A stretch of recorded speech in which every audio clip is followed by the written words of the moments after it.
Hey, thanks so much for joining us here on 9 News Plus. I'm Chris Bianchi with 9 News legal expert Whitney Traylor, and today we're going to discuss the student loan relief and some potential legal challenges that could be facing the president and what just happened here just last week, where, again, President Joe Biden announced that up to $10,000 in student loan relief would be in place for everybody making $125,000 or less per year. That number could double for Pell Grant recipients. So obviously a high impact thing that we're talking about. And for a bit more on some of the legal challenges, I know there's some concern out there from students about the potential that this gets maybe overturned or maybe stripped away. So for a bit more on that, Whitney, I'm going to turn things over to you. And I guess I'll start off by asking about the kind of broad overview of this. This was done via executive action about these federal student loans. What do we know about those potential legal challenges that could be facing this legislation? Right. Well, I would start with the fact that there will probably be some litigation about this. And so this was, as you said, an executive action. It's going through the Department of Education, where President Biden said we're going to forgive $10,000 of this federal student debt if you're a single person up to 125 grand, and for married or head of household, it's 200 up to 250 grand. So it's designed to really be focused at middle and lower income earners, if you will. And I think we're going to see challenges from a number of different places. So because this is executive action, right? So there's been an ongoing debate about executive orders and how the president should be able to use those, because they effectively have, they're like a statute. It's almost as if Congress made this law. And some people say too much use of executive orders is an abuse of the president's power. And lots of presidents use them. And this was similar to when President Biden imposed the vaccine mandate through OSHA, which was ultimately challenged, and the court said no, OSHA didn't have the authority to do that. So that vaccine was knocked out for most of it. There were parts that were still in place. So here it's going to be the same kind of challenge. One, does the president have the authority to do it? Two, there could be equal protection challenges. So somebody said, hey, I'm not benefiting from this loan forgiveness because I either had a private loan, or I didn't have a loan, or I paid my loans off. So there may be challenges in that regard too. So we will see, and I suspect that will be very soon. I guess which of those, based on, you mentioned the equal challenges or equal rights versus the broad standing legal challenges, which of those do you think holds a bit more water or could potentially challenge this legislation a bit more? Well, it's a good question, because equal protection, they're arguing that, hey, we're being treated differently. The government is treating us differently. But the response is no, the government is treating everyone who got this loan the same way, that may still have a current outstanding loan. So that's going to be the response, I think. So, yes. I guess off the top of my head, one thing that I'm thinking of is, isn't that gray? That's a bit of a gray area, isn't it? Because in a sense, that the federal government does things all the time that doesn't necessarily, that impacts somebody but doesn't impact somebody else. So for example, we're sitting here in Colorado and there's hurricane relief that doesn't impact us here in Colorado, but that's obviously something that's needed. Is that something that would weigh in here? And again, I'm just spitballing off the top of my head. Right, and that is going to be some of the arguments, is that, hey, this is only people who, it can only apply to these people who had a loan. So that's going to be the argument. The other issue is going to be standing, because I don't know who's going to actually bring this claim. A lot of these type of claims, somebody will say, well, I'm a taxpayer, and therefore I have standing because this is going to impact my taxes. So that's going to be an issue as well. And you're seeing that even with a lot of the gun rights issues. So in Boulder, there was just a challenge by a gun right advocacy group saying that, hey, you can't impose this this AR ban, based on these New York rulings. So this is not unusual, and I suspect it will be based on both.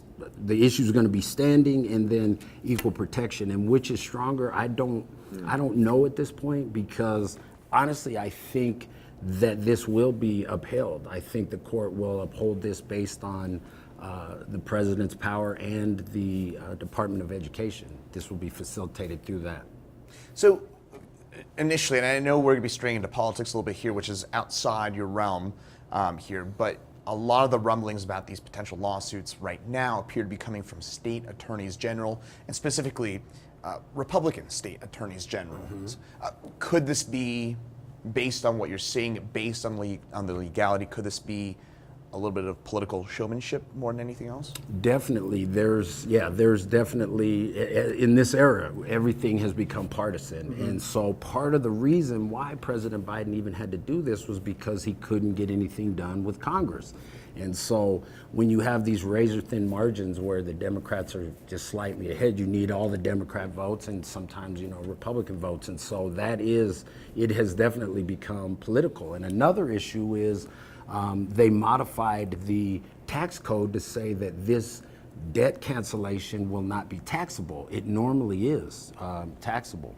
So that won't be taxable, but there's about 13 states that will still have state taxes on that amount. And the state taxes, though, are relatively low, 4 to 7%. So I think it could go up to $1,100, I think, in taxes. But that's going to be an issue as well in terms of, will these various states make modifications to not tax the debt cancellation?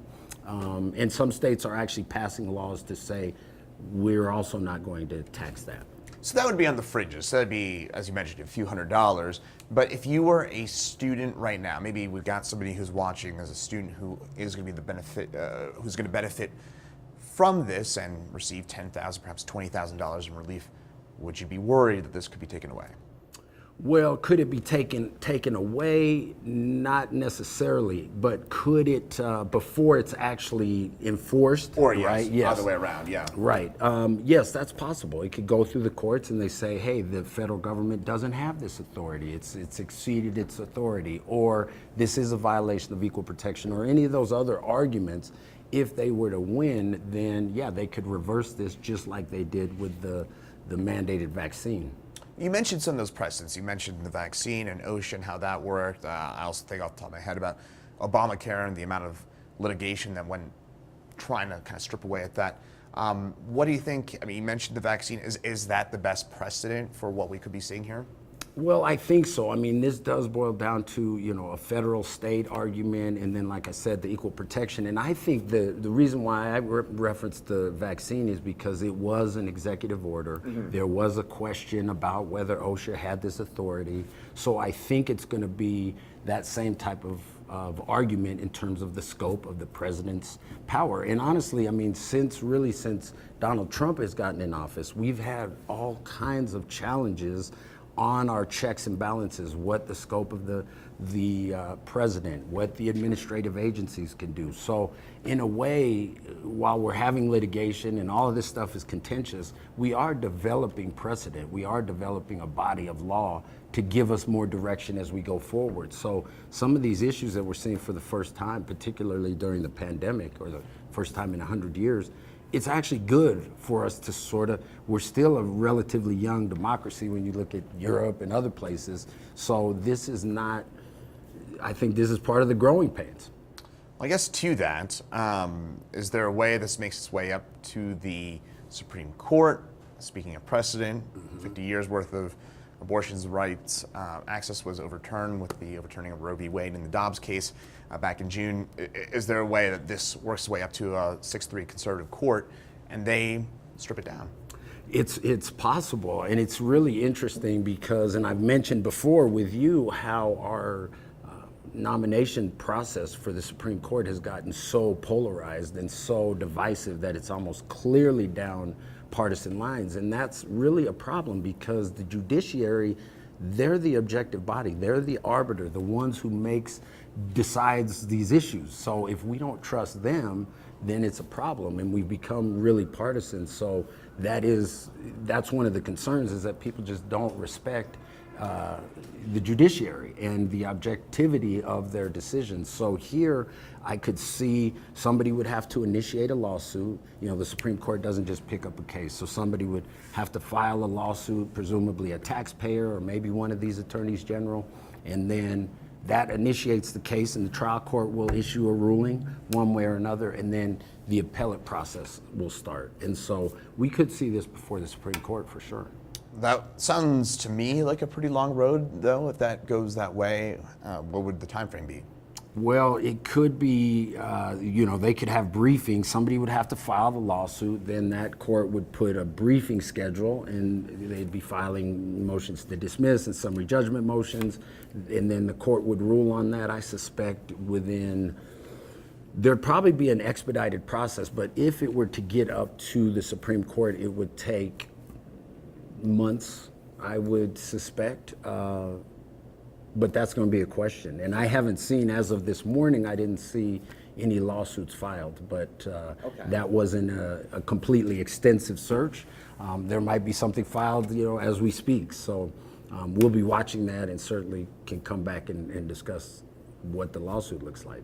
Absolutely. Well, sounds like a pretty good overview, and sounds like you're reasonably confident that it will withstand some of those legal challenges. I think so, but it'll be interesting because I've heard that some of the lenders are looking at possibly filing something, certainly these attorney generals, and then you may have these individual state taxpayers or just taxpayers filing suits. So it will be, I suspect there'll be multiple litigation. And we'll see, there's been a lot of critics, in addition to sort of the legal issues that will get sorted out, saying that, hey, this will create a moral hazard. So they're concerned that schools might say, we'll borrow more money because it's going to be forgiven, and sort of encourage people to do that. Or encourage people to borrow as much money with the notion that you won't have to pay it back later. And they're also concerned that this is not doing anything for the cost of education. This is just a small, relief. Some people have hundreds of thousands of debt, so $10,000 or $20,000 isn't really, it's not even going to change their payment in some regards if they're paying, over time. So there's a lot of criticisms about this, and it's going to be about $500 billion over a decade. They think it's about $500 billion in federal funds. So therefore, is that going to affect future taxpayers? But see, this is an issue for the economists and those prognosticators, right? In terms of, well, how is this going to affect the economy? Because if you have this debt relief for these lower and middle income folks, is that going to foster more economic movement when they're not straddled with these loans? A lot of questions to be considered, but you've answered a lot of the legal ones at this point. So we appreciate your time, Whitney, for giving us insight about that. And again, we'll find out in the next few months what happens. Yeah, and then I'll happy to come back and break it down from the other side. Yeah, we'll have it on both ends of the spectrum here. But in the meantime, sounds like for now you seem reasonably confident that this will withstand some of those legal challenges. But thanks for your insight, Whitney Traylor. As always, 9 News legal expert Whitney Traylor on the student loan relief and the potential about it standing up to some of those legal challenges.